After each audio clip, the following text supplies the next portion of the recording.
I am going to tell you something that took me 3 years to decide to say out loud. Not because I was afraid of being called crazy. I have been called crazy. I can handle that.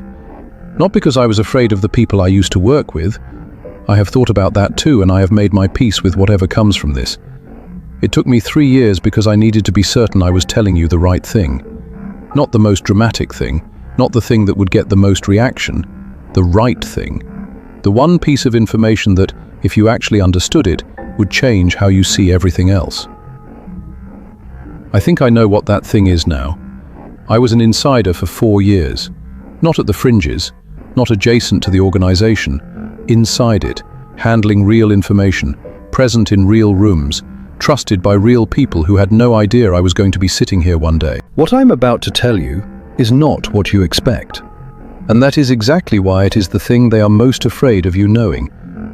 I am not going to give you my background in detail, not because I am hiding it, but because the specifics would narrow down who I am in ways I am not prepared to deal with yet. What I will tell you is enough to understand the context. I spent a significant portion of my career in information management. That is the cleanest way to say it. I worked in environments where controlling what people knew, when they knew it, and how they understood it, was the actual job. Not in a dramatic intelligence agency way, in a corporate and institutional way that is more mundane and more pervasive than most people realize. By my mid-40s, I had a reputation in certain circles for being very good at what I did. I was discreet, I was precise, I did not ask questions I did not need the answers to, and I was genuinely skilled at understanding not just information itself, but the architecture of information, how it moves, where it gets stuck, how it can be shaped without appearing to be shaped. That skill set is apparently attractive to a particular kind of organization. The approach came through a professional contact I had known for about 6 years, someone I trusted and had worked with on several legitimate projects.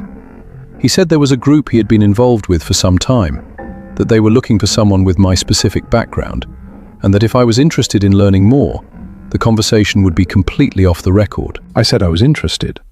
I had heard things over the years, rumors, fragments, the kind of thing that circulates at the edges of certain professional worlds, and I had always been curious.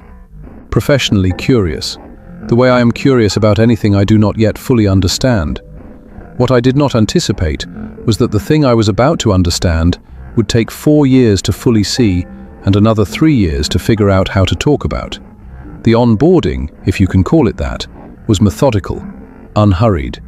They were in no rush to show me everything, and that should have told me something about how much there was to show. The first several months I was brought into what I would describe as the explanatory layer. The story they tell new insiders about what the organization is, what it does, and why. Every organization has this layer, a way of framing its own existence that makes sense to the people inside it and justifies what they are being asked to do. The story they told was essentially this: the world is more fragile than people understand. Left entirely to its own devices, human civilization tends towards certain failure modes. Conflict over scarce resources, collapse of cooperative institutions, the kind of large-scale disorder that history has demonstrated again and again leads to catastrophic outcomes for large numbers of people. The organization existed to manage against those failure modes, to apply a stabilizing hand to systems that would otherwise destabilize, to ensure, through careful and coordinated action, that the worst outcomes did not occur. They framed themselves as custodians, not rulers, not controllers, custodians of stability. And in those first months, sitting in rooms with intelligent, serious, clearly knowledgeable people who could speak fluently about history and economics and political systems, that framing was genuinely compelling. I did not swallow it whole. I am not someone who swallows things whole. But I could see the internal logic. I could see why someone might believe it. I believed a version of it for longer than I am entirely comfortable admitting. What I was given to work on in that first year was relatively contained, analyzing information flows, identifying what I was told were destabilizing narratives in public discourse, and mapping their spread, writing assessments of what information was likely to produce what social outcomes, in what contexts. Technical work, clean work, on paper. I was good at it. I was told I was good at it. And being told you are good at something by people who seem to know what they are talking about is its own kind of hook. It was in the second year that the picture started to expand in ways I had not been prepared for. The work I was doing began to connect to outcomes I could observe. An analysis I had written would be followed, weeks later, by a visible shift in how a particular story was being covered in media. A mapping exercise I had completed would seem to precede a coordinated change in how a particular issue was being framed publicly. The connections were not always clean, not always direct, but they were there often enough that I could not explain them as coincidence. I started keeping a private log. Not on any system connected to the organization, a physical notebook, handwritten, old habit. I noted dates, my work product, and subsequent observable events that seemed related. By the end of the second year, I had enough entries to see a pattern that I could not unsee. The organization was not managing against chaos. It was managing the perception of chaos.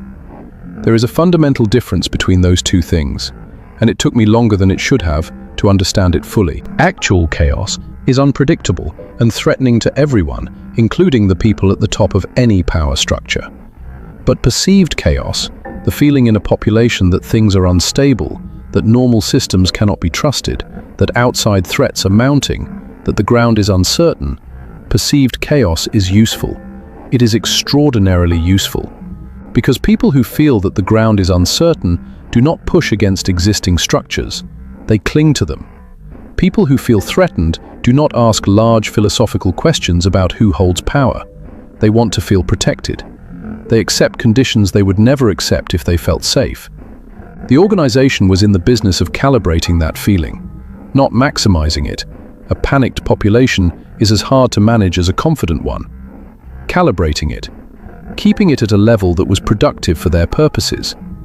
That was the first thing I understood that changed everything else. I want to be careful here because I think this is the part that most people get wrong, and getting it wrong makes you easier to dismiss.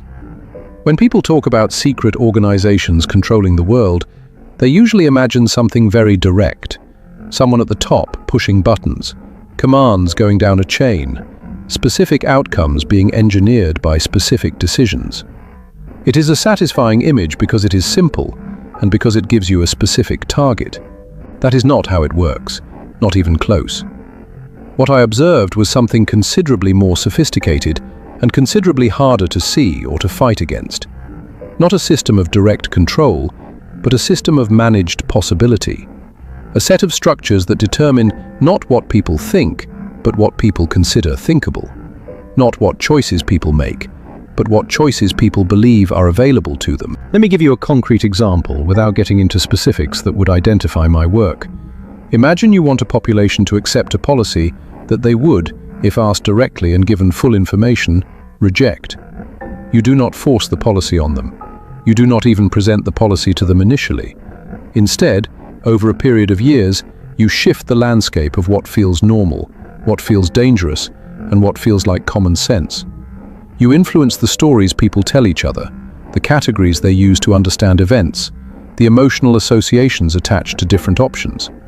By the time the policy is presented, a significant portion of the population experiences it not as something being done to them, but as something that simply makes sense given how they already understand the world. This is not new. Versions of this have been described by political scientists, communications researchers, and historians for decades. What was new to me was seeing it operating at a scale and with a coordination that those academic descriptions had not prepared me for. The organization did not control individual media outlets. It did not need to. It operated upstream of individual outlets, shaping the informational environment that those outlets then responded to in ways that looked like independent judgment. It did not control individual politicians. It shaped the landscape of what was politically viable, such that certain options simply did not exist as real choices, regardless of what any individual politician personally believed. It did not control individual people. It curated the information architecture of entire societies in ways that made certain conclusions feel inevitable and others feel extreme. That is the architecture. That is what I spent 4 years working inside. So here is what they actually do not want you to know. And I want you to hear this carefully because it is not what most people expect. It is not the rituals. It is not the symbols. It is not even the specific policy outcomes they work toward, though those matter. The thing they most need you not to understand is this. Their power depends entirely on you not believing they exist in any serious form. Think about that for a moment. Really think about it. If you believe they do not exist, you will not look for evidence of their operations. You will not recognize their methods when you encounter them. You will attribute to coincidence and market forces and individual decisions things that are in fact coordinated. You will have no framework for understanding what is happening to the information environment you live inside. But here is the other side of it, and this is the part that is even more important. If you believe they exist, but you believe they are all-powerful, all-seeing, completely in control, unstoppable, then you also do nothing. Because what is the point? You tell yourself the game is already over, the outcome is already determined. Resistance is either futile or irrelevant. Both of those beliefs serve the same purpose. Whether you think the conspiracy theorists are crazy, or whether you believe the organization is an invincible monolith, either way, you are not paying the right kind of attention, and you are not doing the right kind of thinking. Either way, they win. The truth, as I observed it from the inside, is somewhere between those two poles, and considerably more useful than either of them. They are real, they are coordinated, they are operating with significant resources and a long time horizon, and they are genuinely powerful in the ways I have described. They are also not invincible. They are not omniscient. They make mistakes, they have internal conflicts, they have competing factions with competing interests. The machinery is impressive, but it is not perfect, and it has never been perfect. And most importantly, their operations depend on a specific kind of passivity in the general population, an epistemological passivity, a willingness to not look too hard at how the information environment around you got shaped into its current form. That passivity is not a fixed feature of human beings, it is a cultivated condition, and conditions can change. I want to give you something concrete, because I think abstraction makes it too easy to put down. I was present in a meeting once where the subject was what the group called narrative stress testing. The concept was not unlike what legitimate organizations do with crisis communications.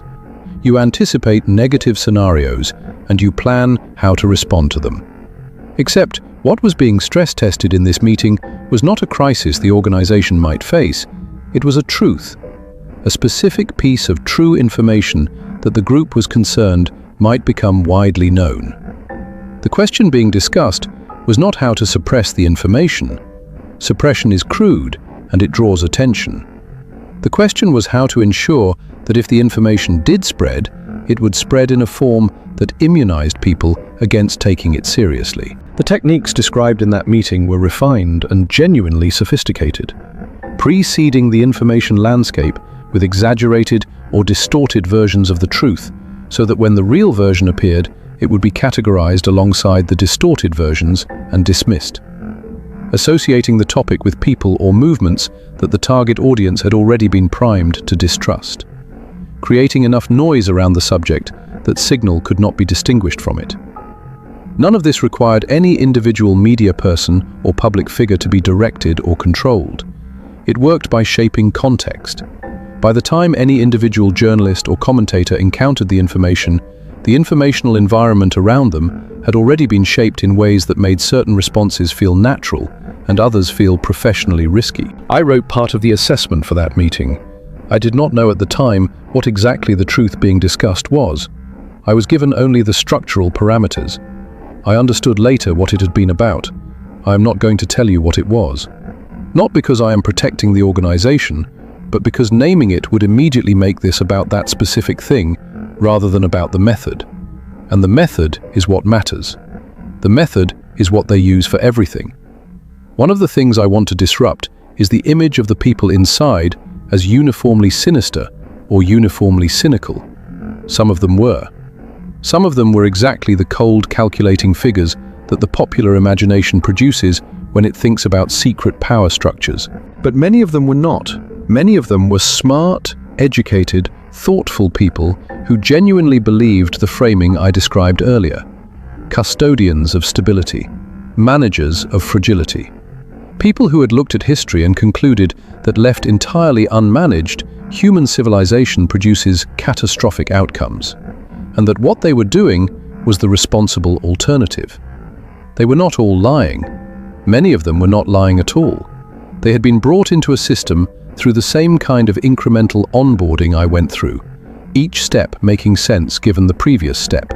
The full picture only visible from a vantage point that took years to reach, and by the time they could see the full picture, they were too invested in every dimension of their lives to do anything with what they saw. That is one of the most important things I can tell you about how organizations like this sustain themselves.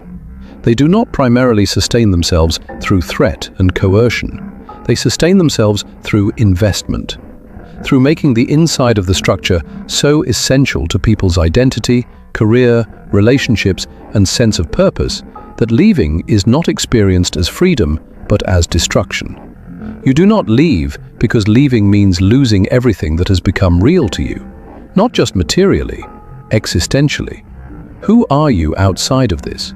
What do you do with everything you know? Who do you become? Those questions kept people inside long after their original reasons for joining had eroded. I watched it happen to people I respected, people who I believe were good people, genuinely, who had made a series of individually comprehensible decisions that had led them somewhere they would not have chosen if they had been able to see the destination from the beginning. I think about that a lot. How the distance between a good person and someone who works inside something like this is not as large as most people want it to be. That is not a comfortable thought. I think it is a true one. I'm going to be direct about this, because I think the honest version matters more than a version that makes me look cleaner. I did not leave because I had a dramatic moral awakening. I did not leave because of a single event that suddenly made everything clear. I left because of an accumulation, a slow accumulation, over about 18 months of my 4th year, of moments where what I was being asked to do and what I was willing to do were no longer the same thing. The meeting I described about narrative stress testing was part of it. There were others. A project I was assigned in my 3rd year that I will describe only as involving the deliberate amplification of social divisions within a specific community for strategic purposes. I completed part of it and refused the rest. That refusal was noted. Things got cooler after that, more watchful. There was a conversation toward the end of my 4th year with someone senior enough that I understood the conversation was a final calibration. He was not threatening me. He was taking my temperature, assessing whether I was still a reliable asset or whether I had become a potential liability. I gave him what I think he needed to hear. I was composed. I was precise. I was the version of myself that had gotten me into those rooms in the first place. And while I was sitting in that conversation being the version of myself that had gotten me there, I understood clearly and finally that I was done. That the thing I had been telling myself I was on the verge of for 18 months was actually already decided. I spent the next 4 months preparing my exit with the same methodical care I had applied to every other significant transition in my professional life. Quietly, thoroughly, without drama. When I left, I told them I was stepping back for health reasons. That was accepted without significant pushback. I was not a critical asset by that point. My usefulness had been declining since the refused project. I think they were relieved, honestly. A voluntary exit is considerably tidier than any alternative. I drove home that last day, and I sat in my kitchen for a while, and I tried to feel something definitive. Relief, or fear, or righteousness, or something. What I actually felt was tired. Just deeply tired. The kind of tired that does not go away with sleep. It has gone away, mostly, in the 3 years since. I am telling you that because I think it matters. The weight of it does lift. It just does not lift quickly. I have spent the 3 years since I left doing 2 things primarily. The first is understanding the full shape of what I was part of. When you are inside something large, you see your section of it. You see what is immediately adjacent to your section. But the full architecture is not visible from any single position inside it. It has taken distance, research, and some careful conversations with other people who had been in adjacent positions to begin to see the whole thing rather than just my corner of it. What I have come to understand is that the organization I was part of is not a single entity, with a single leadership and a single agenda. It is more like a network of aligned interests that operate with coordination on certain objectives and with significant independence on others. There are factions, there are competing priorities, there are relationships that are cooperative in some contexts and competitive in others. That is an important thing to understand, because the image of a single, monolithic secret organization is itself a kind of comfort. It gives you something specific to point to. It makes the problem feel bounded. The reality is messier and more distributed, and therefore harder to see clearly and harder to address. But the reality is the reality, and I am not interested in trading one distortion for another. The second thing I have been doing is deciding whether and how to say any of this publicly. I have spent a long time on that question. I have had conversations with people I trust about the risks and the value. I have sat with the question of what the responsible version of this looks like. I do not have a tidy answer.